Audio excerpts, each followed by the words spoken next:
Welcome back to Takeout. Welcome to the Conversation Corner.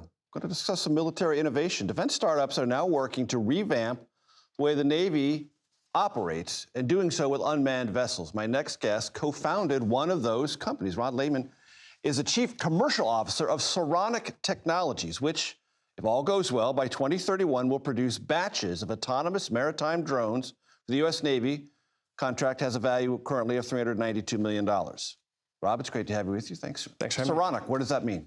Where does that come from? So Saronic is a gulf in Greece where the Allied Greek Navy defeated the Persians in an outnumbered battle. The 300 in Thermopylae gets all the press, but the Saronic Gulf is where the magic really happened. So I don't suppose you could have gotten a better headline out of Forbes magazine. It reads as follows: a gonzo plan to beat China with giant robot boats. What's the gonzo plan? Well, we are focused on... And is it even gonzo?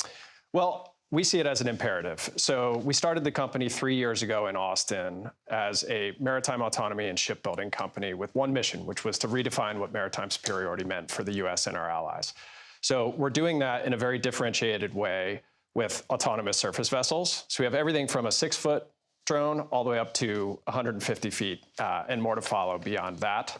And we saw a decline in the shipbuilding industrial base. I'm a Marine. Dino, our CEO, is a former Navy SEAL. So we saw the decline that was happening in the shipbuilding industrial base, and we saw a need to bring a new way to solve the problem. I came across a statistic, Rob, but 0.1% of shipbuilding is manufactured in the United States? It's egregious, and the Chinese have over 50% of global shipbuilding capacity. So doing it the same way we've always done it, no matter how much money you throw at the problem, is not going to dig us out of the hole. What do these vessels do? Everything a manned vessel will do, for the most part. So we are focused on essentially being a Tesla pickup truck for whatever commercial or military customers need the platforms to do. So get the things where they need to go, when they need to be there, with the autonomy and the ability to work collaboratively to allow the mission planners or the companies to... Is this about moving supplies into a battle space, or is it about being operational lethally in a battle space? Yes. Both. We say we enable the delivery of user-defined effects. It's a little bit of a colloquialism, but think of it as you get to pick what you have this thing do. So everything from very mundane missions all the way to the highest end. And we're really focused on keeping sailors and Marines out of harm's way, but also augmenting the manned fleet, whether it's a carrier, cruisers, destroyers.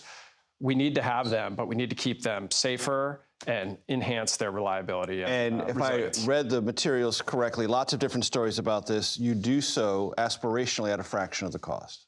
Absolutely. When you take a lot of the human factors out of a ship, so bathrooms, staterooms, galleys, it makes the ships radically more simple and allows more fuel, more payload. So we're able to do these new build construction projects in a fraction of the time at a dramatically lower price point, and leveraging additive manufacturing and new ways of assembling these various components, we get them in the water faster at a lower price. So you have skeptics, and the skeptics point out the tests, as I've read so far, in bays or controlled environments. The sea is the least controlled environment on planet Earth, very formidable, things corrode, all sorts of nasty things happen, especially the farther away you get from the safety of a port.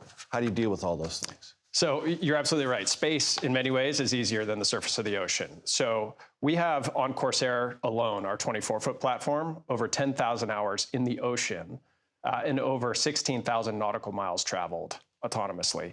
So we are on the water 6 days a week to make sure the unexpected and expected scenarios that you come across in the maritime environment are things we've had reps and sets to identify any issues and make sure they're mitigated before we ever put a platform in our customers' hands. And we do that through exercises with our customers. And I've got about 30 seconds left, but as I understand it, one person can operate several at a time. One person can offer as many as you can put in the water at a time. Really?